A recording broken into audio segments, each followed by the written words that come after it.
Hi, my name is Muhammad Fadiman bin Sadudin and my lecture number is 09-19F-2009 and I'm from DKN5A. So today I will talk about my topic, which is cigarettes.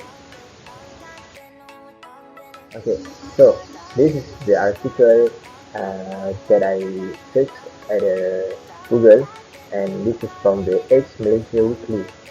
So, on February 17, Minister of Health Harry Jamaluddin announced that Malaysia would introduce a bold new law to ban smoking and possession of tobacco products, including vape, for people born after 2005. As a part of a generational endgame for smoking in the country, he had first raised the prospect of introducing the law during an address at the World Health Organization, or we call it as the WHO, meeting in Geneva last month. Harry was reported as saying that the country hoped to pass the legislation this year. This effectively means that Malaysians who turn 17 this year and those who are younger will never be able to legally buy cigarettes and other tobacco products for the rest of their lives, which means maybe another product like vape, maybe. So currently, the legal minimum age for buying tobacco products is 18. So Department of Statistics Malaysia data shows that the population in the third quarter of 2021 was 32.67 million. Of the total, 7.53 million individuals, or 23%, were aged 14 and under. This gives a rough idea of the pool of children who will be particularly affected by proposed ban. So the National Health and Morbidity Survey, which is NHMS 2019, estimates that 4.8 million Malaysians aged 15 years and above smoke. This is equivalent to a smoking rate of 21.3% in 2019, slightly down from 2000 to 22.8% in 2015 and 23.1% in 2011. So this is the article that I get. So we continue the topic. So this is my statistic about the legal and illicit cigarette consumption. So this is the composition of cigarette consumption in 2012. So around 34.5% illicit consumption and another percent, which is 55.5% was legal consumption. So this is actual revenue from excise duties on tobacco RM 3.281 billion ringgit.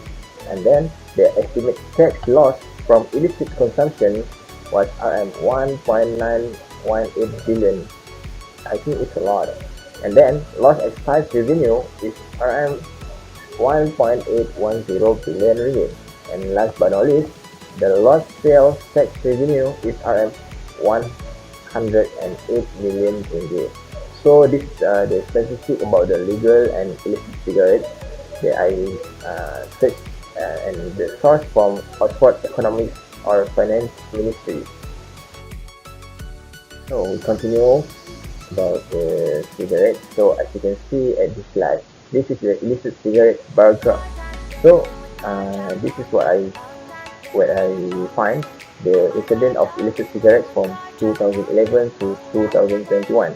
So as you can see, at the 2011, there's I think average percentage from 2011 to 2015. 2015. So as you can see, the percentage was 36.1 until 36.9%, and then they are level up to 52.3%, and then they are increased a little bit to 55.6% at 2011, and increased a little bit again at 58.9, increased a little bit to 62.3, and then 63.8, and then they are decreased, I think, just a little bit to 59 and 0.5, and last at 2021, there's it decreased to 57.9% for the illicit cigarette incident. So the range of the factors a person takes a cigarette is First, their low income, poor housing and unemployment, and then the nicotine exposure during childhood, financial pressure and stress, anxiety and depression, and last but not least is parental and peer example. So this graph I pick at the age which means I find from the Google. Okay. So for the next slide, this is the analysis of the male smokers by age of smoking initiation and number of cigarettes smoked per day. As you can see at this table, this is the age start smoking per years, and yeah, start from 4 years old until 25 and above. And this is the number of cigarettes smoked per day, who are 1 cigarette until 21 and more cigarettes smoked per day. So as you can see at this table, this is very top, which is 4 until 6 years old. There's a 0.1 percentage who are start smoking per year. But I think this is very too young to a person who starts smoking. Yeah, and as you can see, the highest age that start smoking per year is 15 until 18 years old, which is 33.8%. I think this is less. This is the secondary school student, you know. But yeah, I think there's a lot of factor for a person who has start smoking. So this is just the analysis and the number of cigarettes smoked per day. So from 1 until 5 cigarettes the smoke per day is 24.2%, and the highest percentage is 6 until 10 cigarettes smoked per day. I think there is a lot of cigarettes to smoke per day, and I'm a little bit shocked about this one. This one is 21 and more cigarettes they smoke per day. This is 5.6%. I think there's a person who smokes cigarettes 21 per day.